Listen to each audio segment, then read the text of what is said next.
semuanya? Coba mana sekretaris kelasnya? Hadir semua hari ini? Iya, hadir.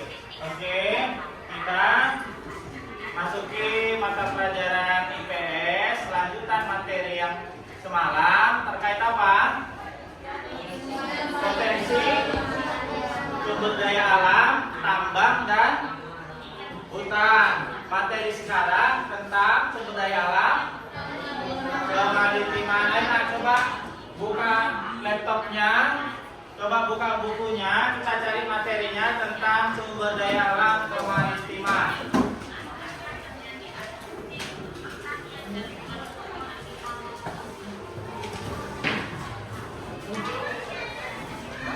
Oh ya, kok kayaknya nggak semangat aja tidak makan kan? Nggak lemes-lemes lagi? Nggak, ayo coba lihat di laptopnya, lihat di bukunya tentang sumber daya alam kemaritiman. Lihat layarnya di sini. Potensi kemaritiman Indonesia. Coba perhatikan.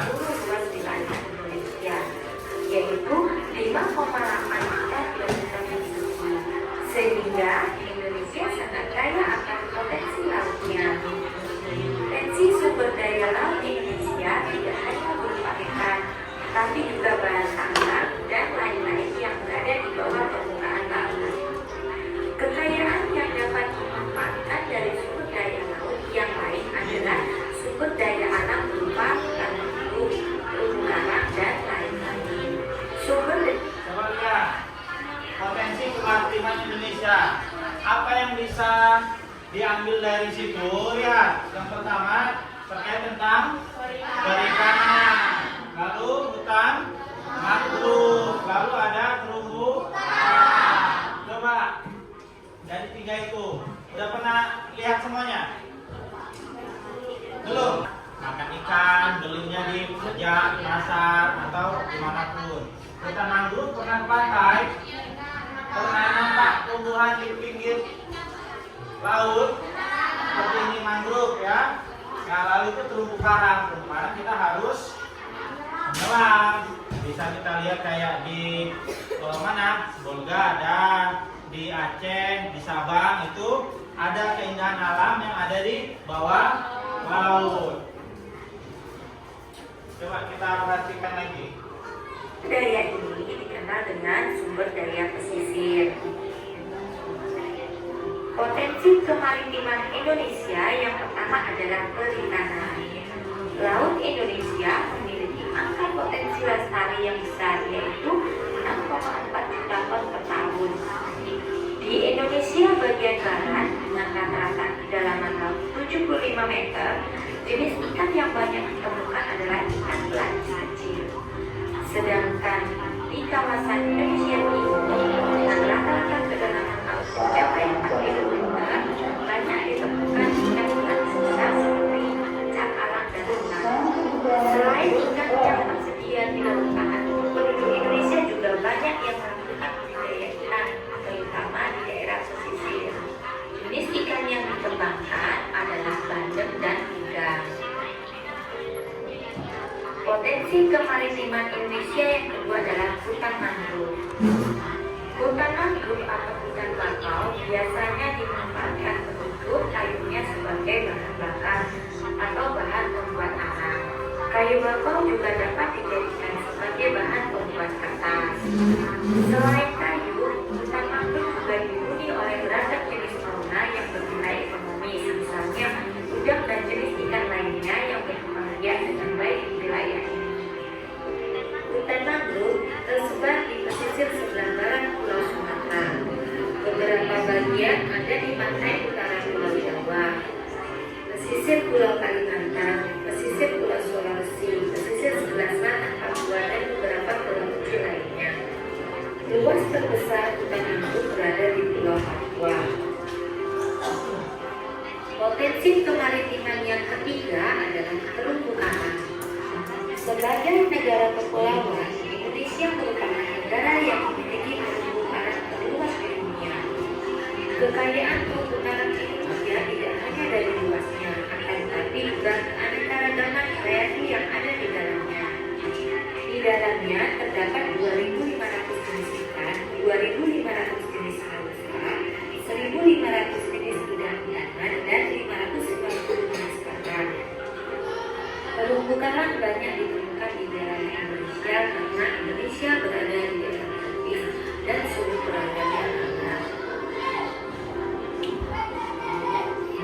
Sekian penjelasan singkat tentang potensi sumber daya alam dan kemaritiman Indonesia. Semoga bermanfaat dan Sudah? Coba lihat di laptopnya itu lah. Oke. Coba lihat di laptopnya, belum selesai.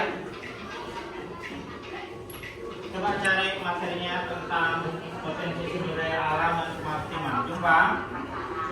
Jumpa. Coba dibesarkan itu nak, biar bisa dilihat.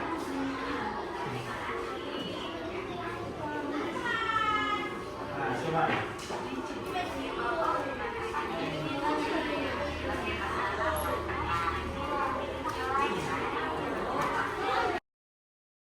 Sudah ada dibaca tadi bukunya, sama yang di laptop tadi sudah dilihat videonya. Dan coba kita lihat di depan ini ada beberapa soal untuk latihan kita. Coba lihat soalnya di depan. Indonesia terdiri atas ribuan pulau yang tersebar di seluruh penjuru Nusantara. Langkah strategis untuk menghubungkan antar pulau di Indonesia adalah, siapa yang bisa jawab? Coba maju bang, pilih.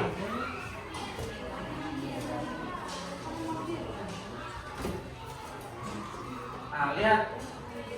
Tunjukkan jawabannya, benar apa enggak? Benar, tepuk tangan untuk dia nak. Oke, selanjutnya, ayo.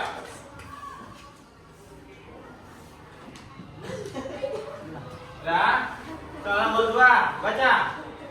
Kegiatan ekonomi yang mencakup transportasi laut, industri. Ayo, siapa yang bisa jawab? Coba, maju nak.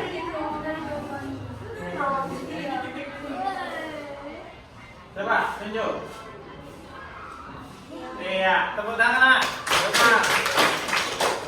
Dari situ. Soal berikutnya.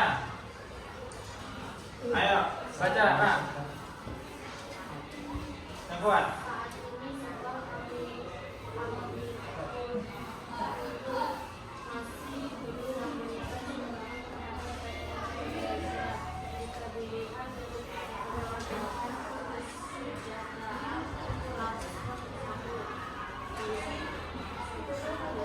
Siapa yang bisa jawab?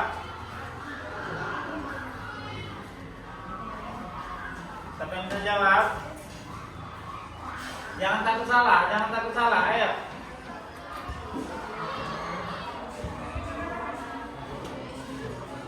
Ayo, siapa yang mau? Ya, maju.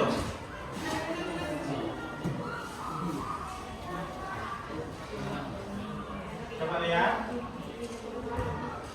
Ya, jawabannya benar adalah kemiskinan yang masih menghinggapi petani. Nggak apa-apa. Ayo, lihat soal yang selanjutnya. Ayo, baca. Baca yang kuat, ya.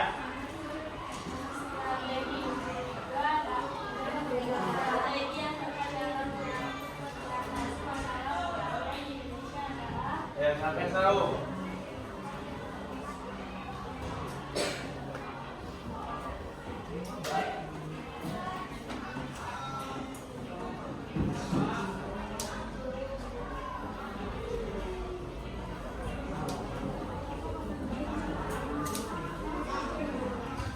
Ayo. Cepat, jangan takut salah, ayo. Ayo, maju lagi.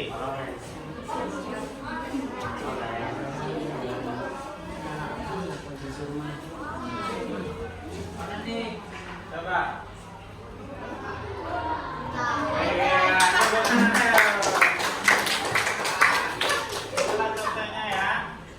Coba lihat materi selanjutnya, yaitu nomor 2 halaman 25. Bagaimana pemanfaatan sumber daya alam yang ada di Indonesia? Ya, lihat itu nak. Pemanfaatan sumber daya alam secara dapat membuat daya dukung lingkungan terhadap kehidupan menurun. Seiring berjalannya waktu, potensi sumber daya alam dapat mengalami perubahan yang berkaitan dengan masalah lingkungan. Yang pertama apa? Populasi manusia. Semakin bertambah populasi, maka peningkatan konsumsi semakin banyak. Lalu sumber daya alam. Eksploitasi sumber daya alam secara berlebihan dan pemikiran mengenai teknologi yang dapat memecahkan segala masalah. Yang terakhir yaitu pencemaran dan kerusakan lingkungan. Itu terjadi perubahan potensi sumber daya alam. Ice breaking. Coba berdiri kita semuanya. Di sini ada latihan artikulik. Kita ikutin ya.